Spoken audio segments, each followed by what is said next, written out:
Take one. Greetings, beautiful people. Welcome to week 6 of general psychology. I'm making this video today, Tuesday the 20th. Yesterday was the first day of the week. However, it was a national holiday. For those of you who aren't aware, Jubilee or Juneteenth was made a national holiday. So a lot of places celebrated that day. And, they were closed, but our college was open. So I was at the campus for those who wanted to visit with me, or we had face-to-face classes. But I didn't post our weekly um, announcement until today. So this week you can earn up to 20 points by participating in our fifth discussion. And some of you have really gotten the message. And I have to say, I read these posts and I'm like, look at these students. They're really learning the concepts. They're sharing stuff that I didn't even know. Or it's like, oh, they learned that. So I'm really thankful for those of you who are making substantive initial posts and who are applying to 2 more classmates in a way that is meaningful and that's teaching others, that's making our classroom worthwhile. Okay, for those of you who aren't doing that, who are trying to get by with a little measly couple words, side eye. Okay, and Miss Sims is not feeling that. But you get partial credit for making an effort. All right, so if you want to earn points this week, it's the 20 points D5. Now, the other reason why I'm making this video is because next week, in week 7, the midpoint, the halfway point of the term, we have our midterm, or test 1. Okay, test 1 is worth 100 points. So I'll say that again, it's worth 100 points. There are 50 multiple choice questions. So there's no essay, there's no writing. All the writing that you're doing in the weekly discussions, that counts for writing, okay? But for our test, it's only multiple choice questions. Now, I want you to keep in mind that these questions are not just rote memorization questions. These questions require critical thinking. So you're given scenarios and you're asked to apply your knowledge in a way that demonstrates you understand, you've mastered the concepts for this course. So there will be 50 questions and many of the questions will be challenging. I'm just going to let you know right now. So you definitely want to study. Now, I think I may make a separate video just on studying for the test, and I am planning to give you guys a Kahoot so you can practice. But I would say in the meantime, using Quizlet, using the chapter test questions at the end of the chapter, that's a great way to study. Looking over the PowerPoints that I've uploaded, that's a great way to study. And you might be wondering, well, what chapters are on the test? Well, I'm going to tell you now, and I've said this before, but I'm going to say it again. Chapters 1, 2, and 3, and then chapters 6 and 7. Okay? In case you're wondering about the topics, like what chapter topics, the first topic is psychology's roots, big ideas, critical thinking tools. So basically, what is psychology? The modern perspectives, the history of psychology, how do psychologists ask and answer questions, ethics, things like that. The second chapter is the biology of mind and consciousness. So this chapter is all about the biological foundations of behavior. So you look at things like the brain, neurotransmitters, neurons, different the endocrine system, hormones. So the physical or nature side of psychology. All right, that's chapter 2. Chapter 3 is developing through the lifespan, which is all about developmental psychology. Incidentally, this is a chance for me to plug my class, DEP 2004. If you need that class, I do teach it. I have to say it's a very delightful class. Sign up for Miss Sims, DEP 2004. If you're a nursing student, early childhood education major, or a psych major, you probably need that class. It's on your pathway. But anyway, I digress. Chapter 3 is human growth and development. So how you go from being a single cell, a zygote, all the way to trillions of cells, very complex human being, right? So, in all those theories, such as Piaget's theory, Kohlberg's theory, right? Erickson's theory, you definitely want to read this information in these chapters because, questions are going to come from these chapters. That's chapters 1, 2, and 3. The other 2 chapters you'll see are chapters 6 and 7, which is learning and memory. And as you know, these are the 2 chapters we most recently covered. Learning, so a change in behavior based on experience, and this change is relatively permanent, right? So you look at classical conditioning, operant conditioning, observational learning, and then memory, implicit, explicit memory, flashbulb memories, how the brain is involved in memory, amnesia. So you definitely want to read those 5 chapters. Again, it was chapters 1, 2, and 3, and chapters 6 and 7. That's 5 chapters. There's 50 questions, so you can imagine about 10 chapters per question, roughly. And so that will give you your 50 questions. Each question is worth 2 points, and you get 100 points. Now, you might be wondering, well, what about chapters 4 and 5? Chapter 4 is sex, gender, and sexuality, and chapter 5 is sensation and perception. Well, I strategically assign groups topics from chapters 4 and 5. So you don't technically have to read those chapters because your group has a topic in one of those chapters, and you will research it in more depth and present your information to the class virtually. And so all of the groups are covering that information, and you will have a chance to see your group's work and comment on it. And that's how you'll learn about sex, gender, sexuality, and sensation and perception, by doing the group projects and by reviewing your class members' group projects and commenting on those. So you don't really need to focus on those for the test. For the test, 1, 2, 3, 6, and 7. Now, this week we have moved on to chapter 8, which is thinking, language, and intelligence, and it's a wonderful topic to read and learn about. I think it's one of the more interesting, fascinating topics. The reason why it's worth it to go ahead and read chapter 8, even though it won't be on the test, is because some of the information in the test in chapter 8, I think is useful for studying, because you're learning about how we process information, how we think, right? So in some ways, that chapter could be considered, even though it has a lot of technical information, it also, some of the things in there are, some of the information is useful for just um, for improving your mind. All right.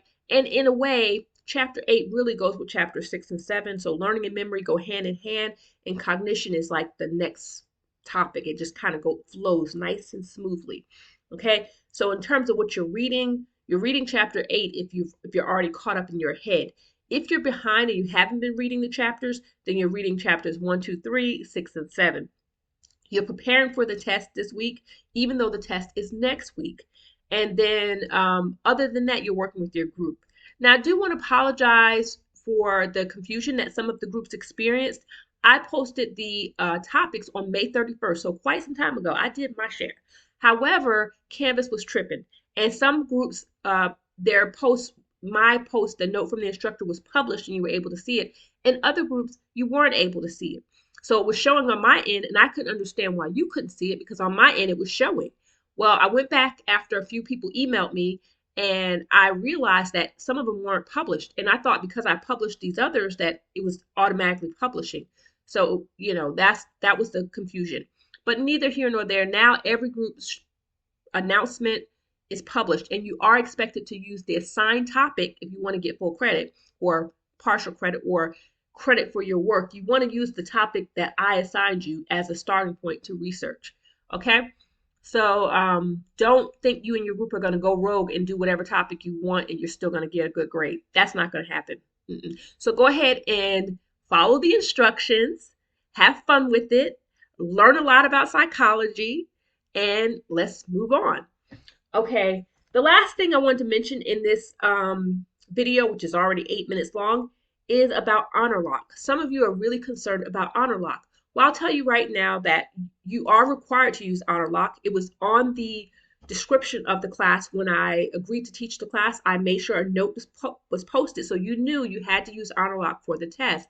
I really wish I didn't have to use Honorlock, but it's required because unfortunately, in the past, some students have cheated when I've given multiple choice tests.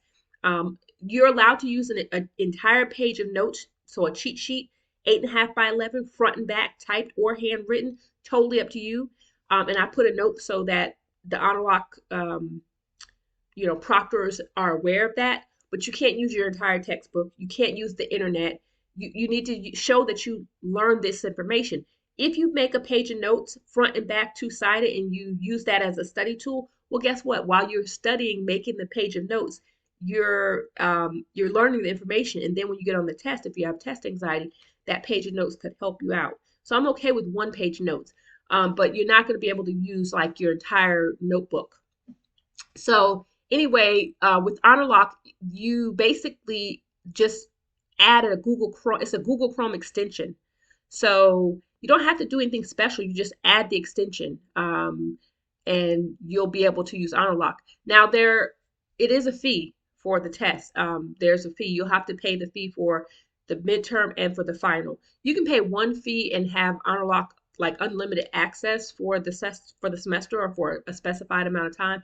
But for our class, we only have two tests, so it's about $10, $5 or $10 per test, and you'll have to pay that. Now, if you don't want to pay for the Honorlock fee, you can come to the Ocala campus or to one of the other campuses, and we have a testing center, and they will proctor the test for you. Another option is I'm on campus sometimes. Like I have class in the mornings. So next week when our test is actually, I have a class Monday. I'm giving a final Monday from 10 to 11:50 and again from 12:30 to 1:50. So if you wanted to take the test in person, you can come to the Ocala campus, Building 8, room 104, and I'll be in there with other students who are taking the class face to face, and they're turning in their final because it's the end of a term. So Monday, if you wanted to take the test face to face, you could do that on Monday with me. Otherwise, I'm planning to have the test available as of Wednesday, and it will stay open from Wednesday to Sunday. That's the time frame that it will be open, from Wednesday to Sunday. So technically, if you're taking it face to face with me, you'll be taking it early on Monday. It will not be available on Tuesday, and I will not be available on Tuesday because I'll be grading for my face-to-face classes, which the grades are due Tuesday. So, yeah, that's Honorlock. Now, you will need a camera and a microphone because what happens is while you're taking the test, they are monitoring you. They're making sure you're not opening up any other browsers. They're making sure you're not looking at someone. They're checking to make sure you're not cheating, basically. And I know that most people are honest, but unfortunately, there are a few people who might be tempted to cheat. So that's why I use Honorlock, honestly. And if I used Honorlock and I never found any cheaters, then I probably would stop using it. But unfortunately, and some people slip through the cracks and still cheat, even when I use Honorlock. But they do catch people who are cheating. So usually, in my experience, using Honorlock deters people from trying to cheat because they don't want to get a 0. They don't want to get an FF. If you don't know what an FF is, if you get caught plagiarizing or cheating, the instructor is supposed to give you a double F and send you to a ethics training with the school. Some instructors will give you a first chance, like a warning, and then give you the double F if they catch you again. But we're required to uphold the standards of academic integrity for the institution. So anyway, this video is getting really long. I didn't want to make a 15-minute video, but here we have it. Week 6. This week you're turning in D4 is 20 points. Next week is test 1. You're going to have chapters 1, 2, 3, 6, and 7. It's 100 points. And there will also be an opportunity for extra credit. So no fear, no worries. That's coming when I get to making the test also. So you'll have an opportunity to do the extra credit, and that's like a bonus 10 points that you can earn to be added to your test 1. Okay, if you have questions, comments, compliments, or concerns, go ahead and leave it in the comments section or post it in Canvas in the discussion section. I have a whole thread on the discussion board saying, "Are you confused?" And it's for you to post a question. And in our class, some people have posted questions, but you're welcome to add to those questions. I respond, I check it once a day, Monday through Thursday.